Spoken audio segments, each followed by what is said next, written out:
All right, guys, as we start to look more and more at quadratic graphs, I do want to point out that on your formula chart, on the quadratic equation section, you've got your standard form, which should look kind of familiar, your vertex form, which is similar to the ones you did on the quadratic transformation page if you've already completed that.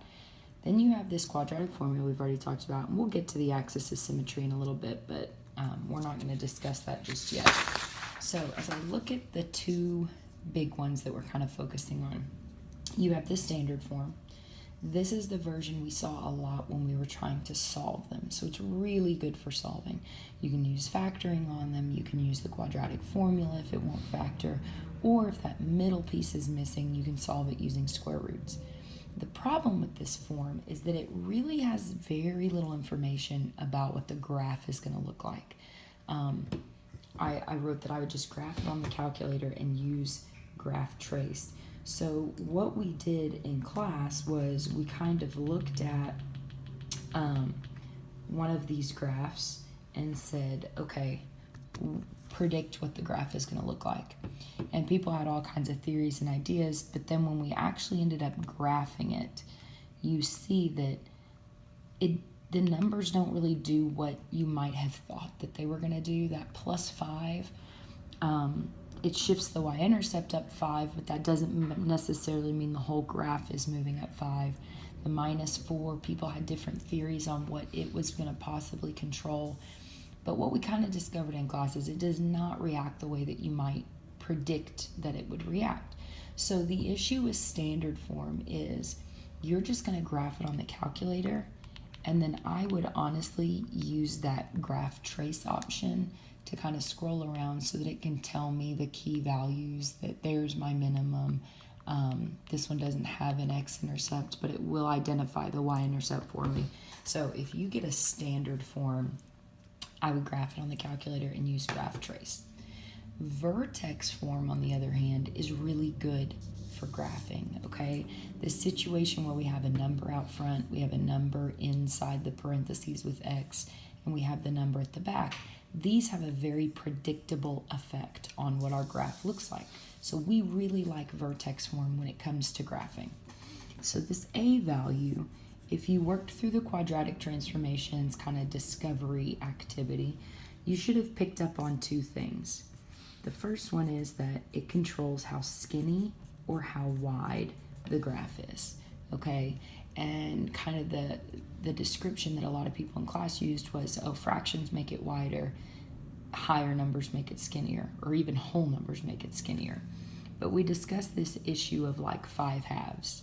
Well, 5/2 is a fraction, so you might think it's going to make it wide.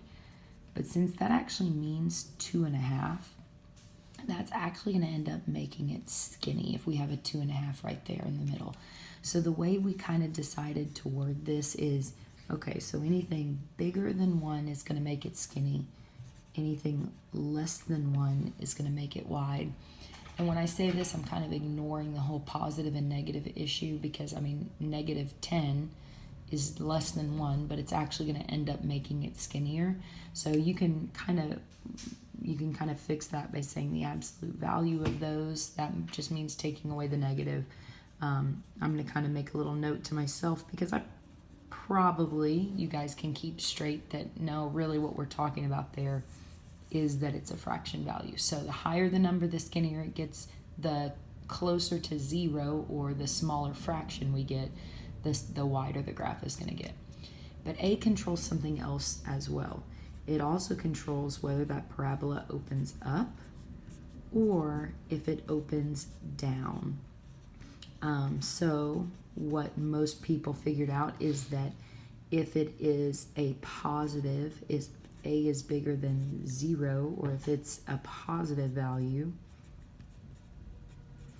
it makes it kind of that smiley face parabola.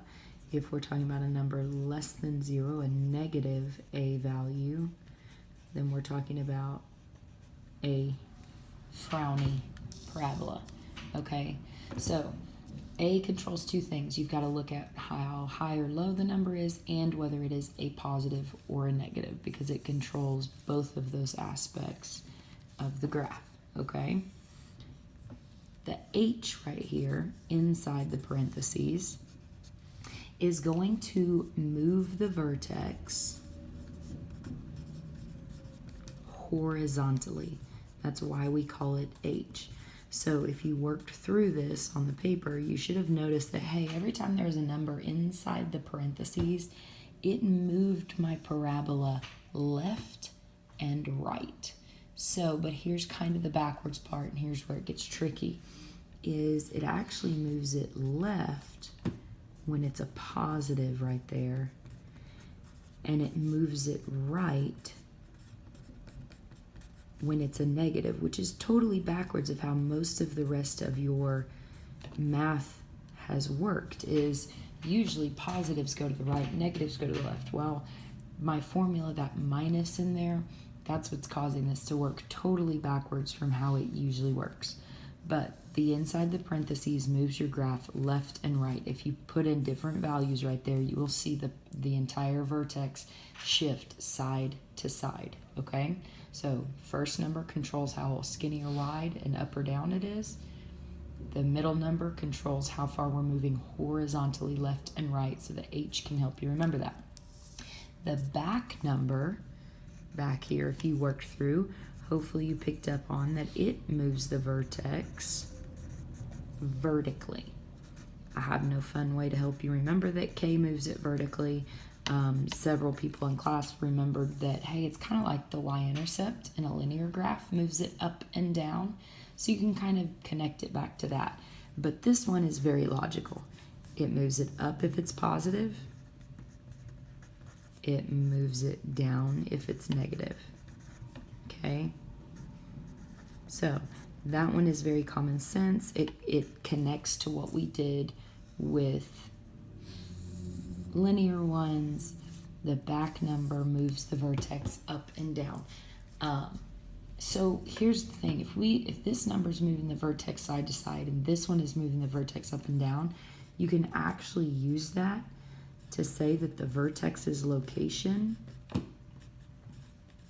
is at the coordinates negative h, so the opposite of whatever k, if it h is. So if it says -5, that's actually going to move it to negative 5 would make it a +5. And then whatever the k value is how high it goes. So let's look at a couple of examples. If I give you the formula 1/4 parentheses x minus 2 squared plus 1. This is giving me lots of information. I'm going to go in order. The front number tells me whether it is skinny or wide. I would say this falls into a wide category. And when I say wide, I mean wider than that parent function and the most basic parabola that we could have, okay? It also tells me if it opens up or opens down. Well, the fact that this is a positive 1/4 tells me that this is going to open up as a parabola, okay?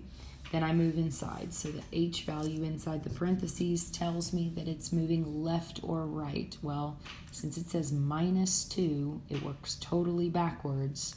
So that means I'm actually moving to the right 2 in 2 units. Okay, and then the back number tells me that it moves the vertex up or down. So since it's a +1, I'm going to go up 1 unit. And then this is how I get, so the actual vertex is at, let's see, the opposite of the number inside parentheses. So -2 would mean +2, and then the k value, which is 1.